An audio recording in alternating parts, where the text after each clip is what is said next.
ચોક્કસ TATHS higher સેકન્ડરીની પરીક્ષા માટે ધોરણ 11 મનોવિજ્ઞાનના પ્રથમ પ્રકરણ મનોવિજ્ઞાન એક વિજ્ઞાનમાંથી ખૂબ જ મહત્વના 5 પ્રશ્નો અને તેની ઊંડાણપૂર્વક સમજૂતી નીચે મુજબ છે. 1. મનોવિજ્ઞાનનો અર્થ અને તેની વ્યાખ્યાઓ. પ્રશ્ન: મનોવિજ્ઞાન સાયકોલોજી શબ્દ કઈ ભાષાના શબ્દો પરથી ઉતરી આવ્યો છે અને તેનો શાબ્દિક અર્થ શું થાય છે? સમજૂતી: મનોવિજ્ઞાન એટલે કે સાયકોલોજી શબ્દ ગ્રીક ભાષાના 2 શબ્દો સાયકી અને લોગોસ પરથી બનેલો છે. સાયકીનો અર્થ આત્મા અને લોગોસનો અર્થ વિજ્ઞાન અથવા શાસ્ત્ર થાય છે. આમ, શરૂઆતમાં મનોવિજ્ઞાનને આત્માનું વિજ્ઞાન કહેવામાં આવતું હતું. સમય જતાં મનોવિજ્ઞાન આત્મા, મન અને ચેતનાને છોડીને વર્તનનું વિજ્ઞાન બન્યું છે. C.T. મોર્ગનના મતે મનોવિજ્ઞાન માનવી અને પ્રાણીના વર્તનનું વિજ્ઞાન છે. 2. મનોવિજ્ઞાનના ધ્યેયો ગોલ્સ ઓફ સાયકોલોજી. પ્રશ્ન: મનોવિજ્ઞાનના મુખ્ય 4 ધ્યેયો કયા છે? સમજાવો. સમજૂતી: મનોવિજ્ઞાનના મુખ્ય 4 ધ્યેયો નીચે મુજબ છે. 1. વર્ણન ડિસ્ક્રિપ્શન. કોઈપણ વિષયવસ્તુનું સચોટ વર્ણન કરવું એ વિજ્ઞાનનું પ્રથમ ધ્યેય છે. વ્યક્તિના વર્તનનું સ્વરૂપ કેવું છે, શારીરિક છે કે માનસિક, તે જોવું. 2. સ્પષ્ટીકરણ એક્સપ્લેનેશન. વર્તન પાછળના કારણો શોધવા. જેમ કે કોઈ વ્યક્તિ ગુસ્સે થઈ છે તો તે શા માટે થઈ છે, તેના કારણોની તપાસ કરવી. 3. આગાહી ભવિષ્યકથન પ્રેડિક્શન. સ્થાપિત થયેલા નિયમોને આધારે ભવિષ્યમાં શું થશે તેની આગાહી કરવી. દાત.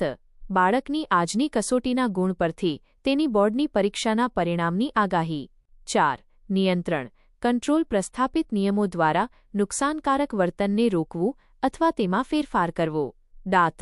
બાળકની અભ્યાસમાં એકાગ્રતા વધારવા માટે આસપાસના ઘોંઘાટ પર નિયંત્રણ લાવવું. 3. મનોવિજ્ઞાનનો ઉદ્ભવ અને વિકાસ. ઇતિહાસ. પ્રશ્ન: મનોવિજ્ઞાનની પ્રથમ પ્રયોગશાળા કોણે, ક્યારે અને ક્યાં સ્થાપી હતી? સમજૂતી: મનોવિજ્ઞાનને વિજ્ઞાન તરીકેનો દરજ્જો અપાવવામાં વિલ્હેમ વુન્ટનો મોટો ફાળો છે. તેમણે ઈસ 1879માં જર્મનીના લેઇપ્ઝિગ શહેરમાં મનોવિજ્ઞાનની પ્રથમ પ્રાયોગિક પ્રયોગશાળા સ્થાપી હતી. આથી જ વિલ્હેમ વુન્ટને આધુનિક મનોવિજ્ઞાનના પિતા તરીકે ઓળખવામાં આવે છે. 4. આધુનિક અભિગમો વર્તનવાદી અભિગમ. પ્રશ્ન: મનોવિજ્ઞાનમાં વર્તનવાદ બિહેવિયરિઝમના પ્રણેતા કોણ હતા અને તેમણે શેના પર ભાર મૂક્યો? સમજૂતી: 20મી સદીની શરૂઆતમાં જેબી વોટસન એ મનોવિજ્ઞાનમાં વર્તનવાદી અભિગમ રજૂ કર્યો. તેમણે આંતરનિરીક્ષણ પદ્ધતિનો વિરોધ કર્યો કારણ કે તે વ્યક્તિલક્ષી હતી. વોટસને જણાવ્યું કે મનોવિજ્ઞાન માત્ર એવા જ વર્તનનો અભ્યાસ કરવો જોઈએ જેનું નિરીક્ષણ થઈ શકે અને જેને માપી શકાય. તેમણે ઉદ્દીપક અને પ્રતિક્રિયા SRના જોડાણ પર ભાર મૂક્યો. 5. મનોવિજ્ઞાનના ક્ષેત્રો ચિકિત્સા મનોવિજ્ઞાન. પ્રશ્ન: ચિકિત્સા મનોવિજ્ઞાન ક્લિનિકલ સાયકોલોજીનું કાર્યક્ષેત્ર શું છે? સમજૂતી: મનોવિજ્ઞાનના તમામ વિકસિત ક્ષેત્રોમાં ચિકિત્સા મનોવિજ્ઞાન સૌથી મોટું ક્ષેત્ર છે. આ ક્ષેત્ર માનસિક રોગોના નિદાન, તેના કારણો શોધવા અને તેના ઉપચાર સાથે સંકળાયેલું છે. તે હળવી માનસિક મુશ્કેલીઓથી લઈને ગંભીર મનોરોગો જેમ કે ખિન્નતા કે સ્કિઝોફ્રેનિયાના દર્દીઓને મદદરૂપ થાય છે.